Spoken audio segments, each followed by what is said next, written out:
Hiya.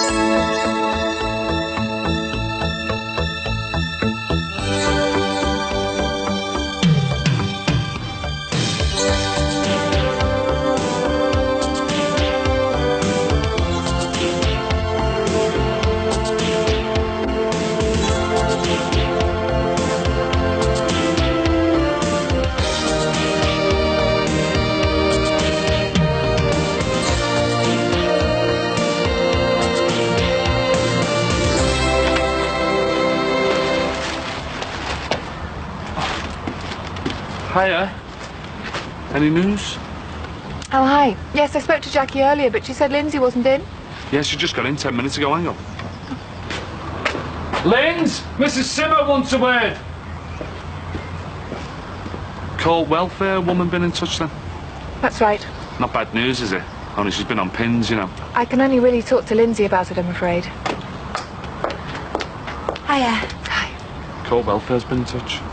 Oh, right. Is there a problem with it? It's for your ears only.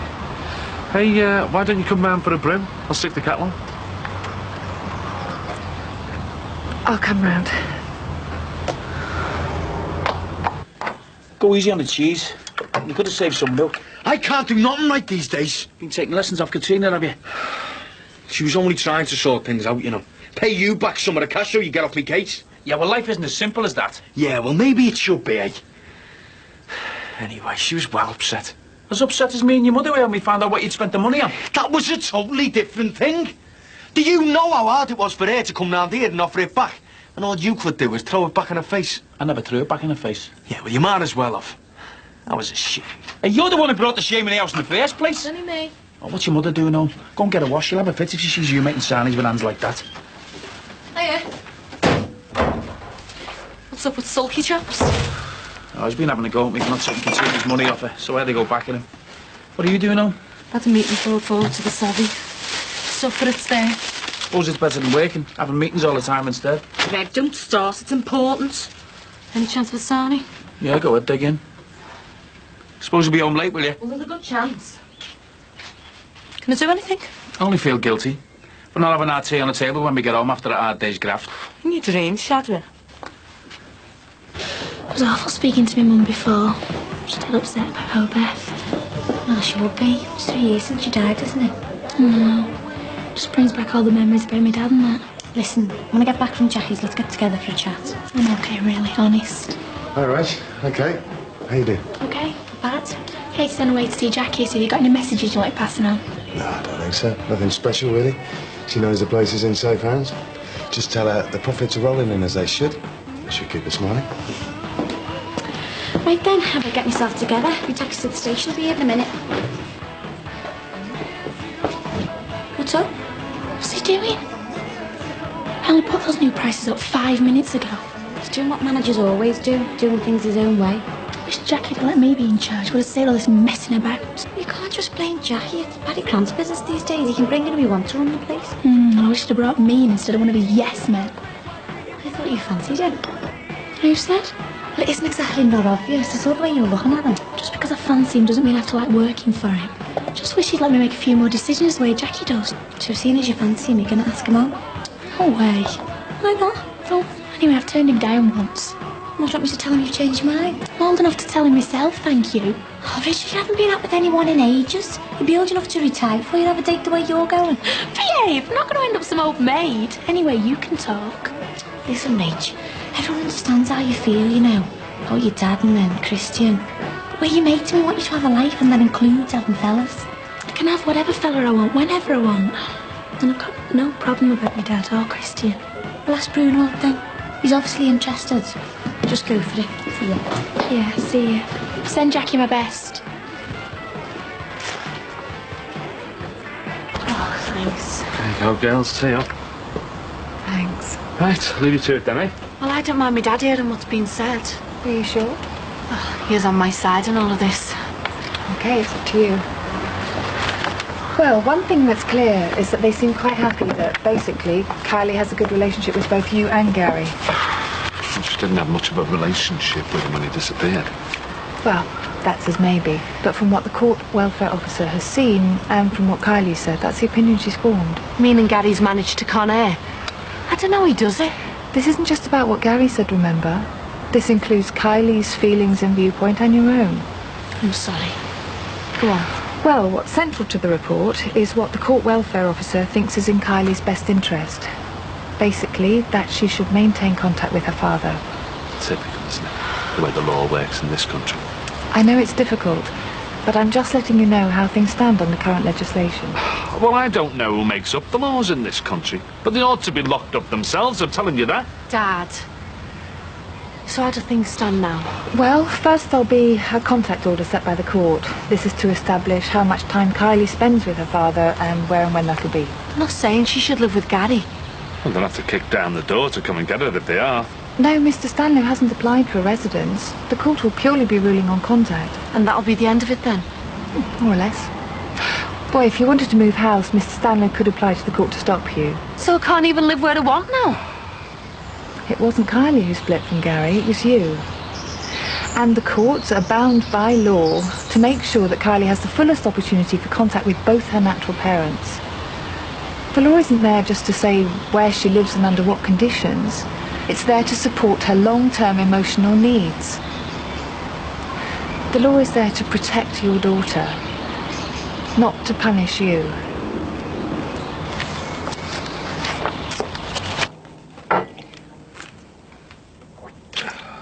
Tell me, Dad, I'm going back to work. Aren't you going to wait for him? I don't think it'd be that bothered.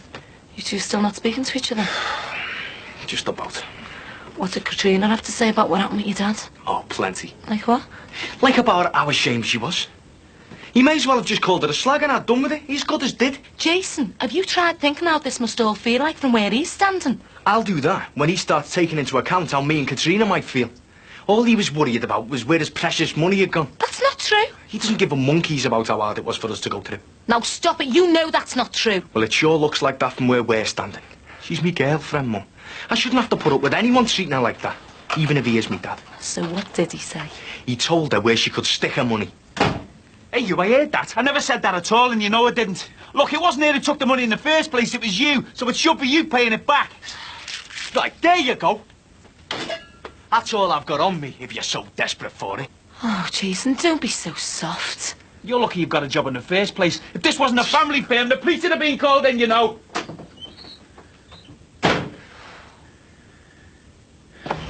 We've had a brilliant morning.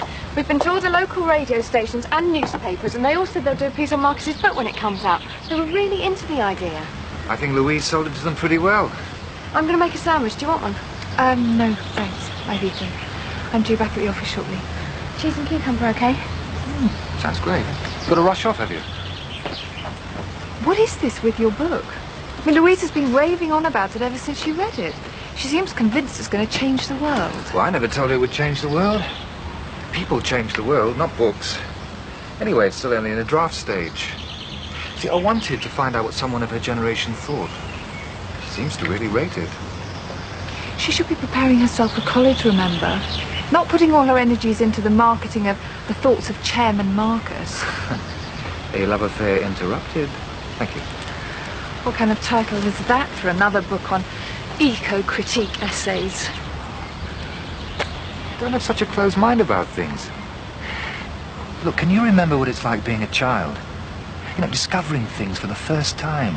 Like that birds fly, and flowers grow and smell beautiful, and wasps sting, and water's wet. All the really simple things. Well, for a child of that age, every moment is part of a love affair with the wonder of life. And then it's interrupted by school. And growing up, and work, and all the harsh realities that come with getting older. All the cynicism, all the hypocrisy, all the skepticism, all the selfishness. Are you marketing yourself as some kind of new eco-messiah, then? All we need to do is to rediscover our love affair with the wonder of the world we live in. What, did you think that I might have other reasons for calling it a love affair interrupted? I didn't think anything. Maybe you should read the book before you condemn it. It's not about hate. It's about love, Eleanor.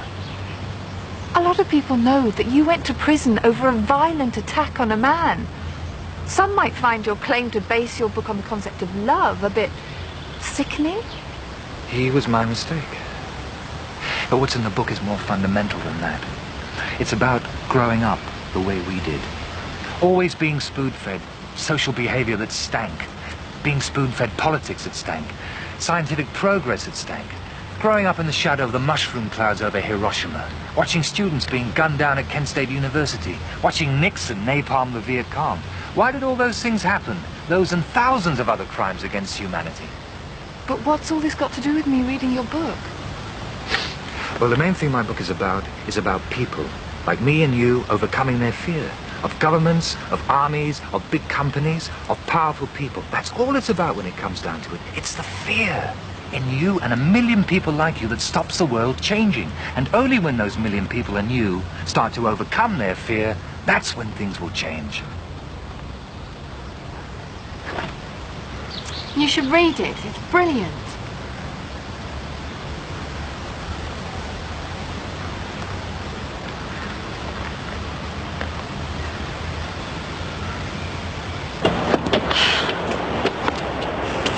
You okay? Oh, only just. It's like having a sack of spud strapped to you all the time. It's hard to believe I used to have a waistline like hers. It'll come back. No, so. I'm glad we came out. I've been going mental stuff and Lisa's flat all the time. Yeah, we got up to the registry office. Yeah, true. I still can't believe Mac and Susanna got married without telling anyone back at the close. Can you imagine how narc Julia Brogan's gonna be? She'd be mortified at missing the chance of a good cry. No, it was dead romantic the way Mac set it up and kept it all a secret. Susanna really didn't know a thing about it? Nope, nothing. She was so made up, they're honest. Hey, tell you something. I can't wait to wave the farms off into the sunset with this baby. That's all I keep thinking about these days. That and you, me and Rachel lying on a beach being normal again. Knocking back the Bacardis. Tying up the lads. Hey, Richard was having a fella by the time you go on holiday. Oh yeah, who? Bruno. Is he nice once you get to know? Yeah, not bad. Hope did you get together? It might stop them knocking at each other all the time. Right, you ready then? Yeah, come on, let's hit the streets. I reckon I'm in need of a bit of shopping therapy.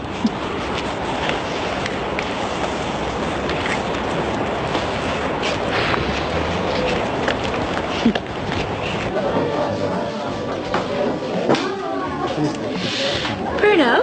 Yeah? I was just wondering whether, you fancied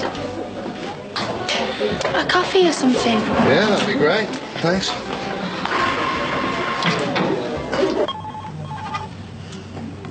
This wasn't quite the sort of shopping I thought you'd had in mind, Jack. Oh, I've got to buy this one for definitely. And look, there's a lad that goes with it.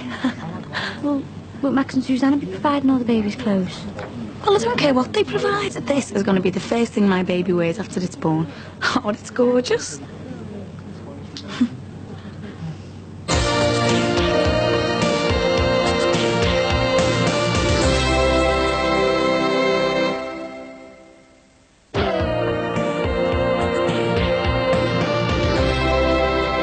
Jason turned off for work this afternoon. Oh, yeah, but he kept his lip well buttoned.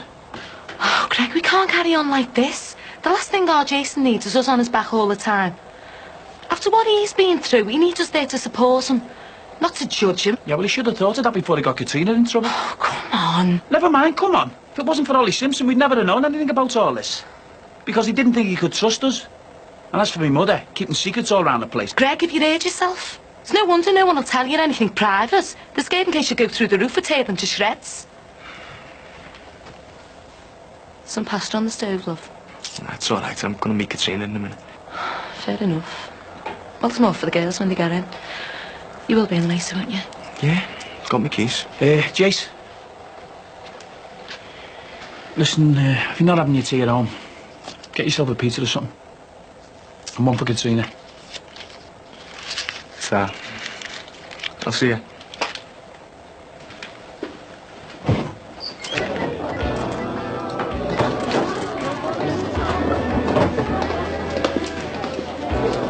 There you go.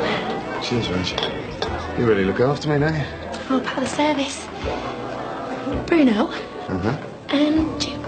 Do you fancy getting together one night? Oh, like a date, you mean? Yeah, I suppose. Why didn't you say so? So, do you fancy going out one night then? Just you and me?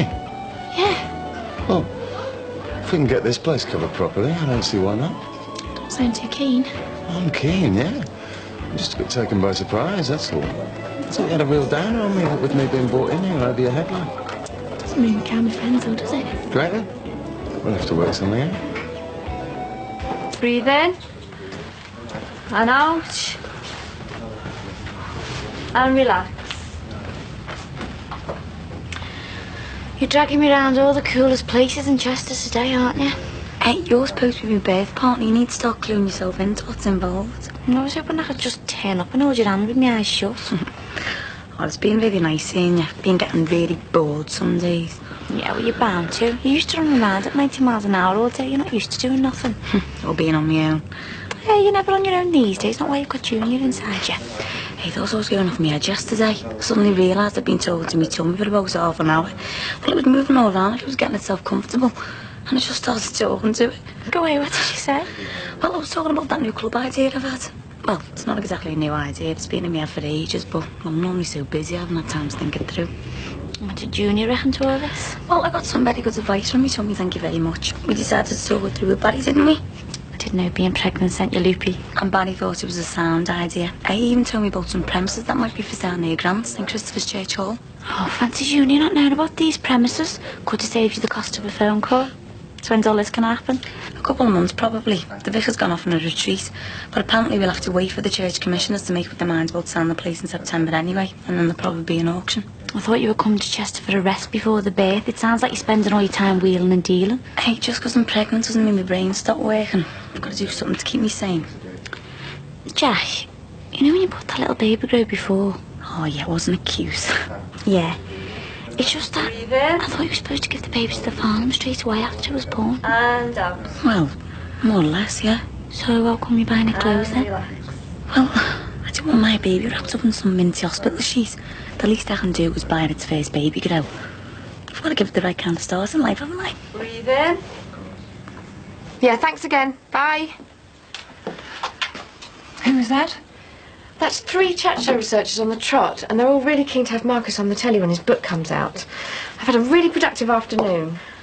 Louise, we need to talk about what you're getting yourself into here. Is it okay if he stays for tea? Only I need to talk him through the interviews I've set up for him. I really think you need to slow down on all this stuff with Marcus. Have you had a look at his book? I've glanced at it. Look, can we just get one thing straight? I see a lot of clients who end up in a real mess because somebody comes into their lives and wrecks it for them. Well, how would you feel coming out after being locked up for 18 years? You'd be desperate to look up old friends and family. Have you any idea what it means to him to have found us? Yes, I have. But that doesn't mean he has the right to come into our lives and turn them upside down forever. Oh, I know you're not going to like this, but it is time for him to move on. And what about me? Does that mean I have to move on as well? I'm talking about Marcus, not you. No, this is about me having to choose between the two of you. Louise, would you mind leaving us alone for a minute, please? We've had 3 yeses off the TV chat shows. They all want us to get back to them. Great. Thanks. Is there some kind of problem? Yeah, you, basically. I think it's time for you to move on. And for a whole range of reasons, I'd really rather you didn't come round here anymore. Are you, telling me not to see Louise again as well? Well, I'd rather you didn't have such an all-consuming effect on her. But she's old enough to track you down regardless of what I say. But while she's still young and naive enough to be led on by you, I'd like you to keep your distance. So I'd appreciate it if you get your things together and get out of here before Ollie gets back. Tough talk. You know, it's really you at your best when you're fired up and passionate. Look, please, don't start. I, hadn't realized I'd got things so wrong. I thought you liked my company. I thought you approved of the interest I was taking in Louise, and even though I know that I've been getting up Ollie's nose, I thought we could get over that in time. Look, he's going to be back in a minute. I'd really rather you weren't here. Louise is a very beautiful young woman, you know, and very bright and full of spirit. We made her, Eleanor. I'm really proud of her. However things end up between me and you, she will always carry something of the both of us with her. And just as I shall carry with me, my dreams of you. What dreams? I used to dream about us walking together, holding hands. A love affair interrupted.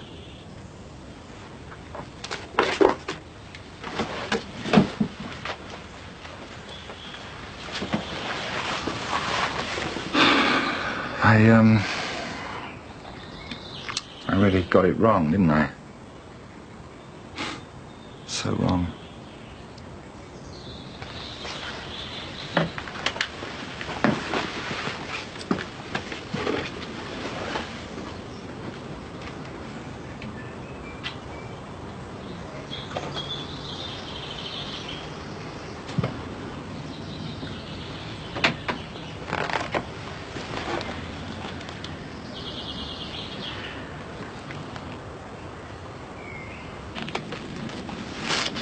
You're doing a good job there, Dad.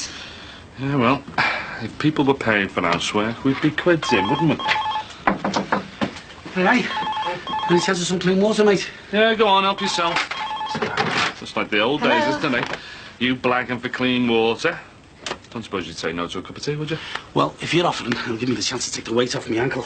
Yeah, right, he's here. Well, give me a bit of drip, is it? Get that kettle. It's not just the ankle. I'm aching in every muscle in my body. Do you know, I think I'm getting too old for this, like. Dad, is someone from Broohey Comp? Sounds serious. They want to speak to Martin Corkill.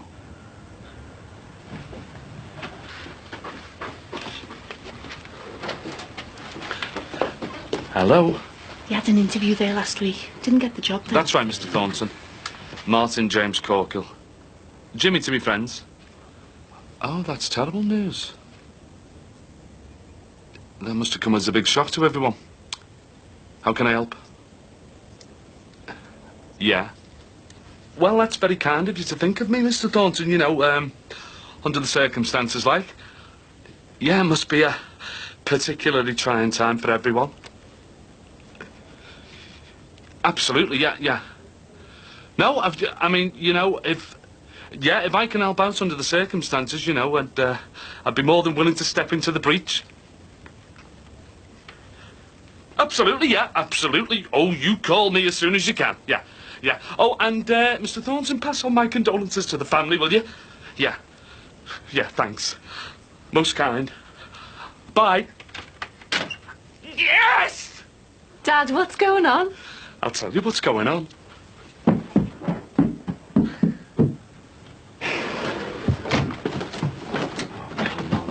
Come on.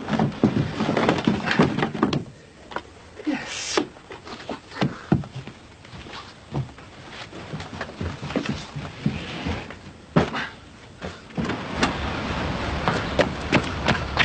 What's he playing at? Dad? I've got a job. I've got a job. I've got a future. And these are history. Jimmy! Hey, Mr. Corkill, if you don't mind. Because now I am a proper teacher! Yes!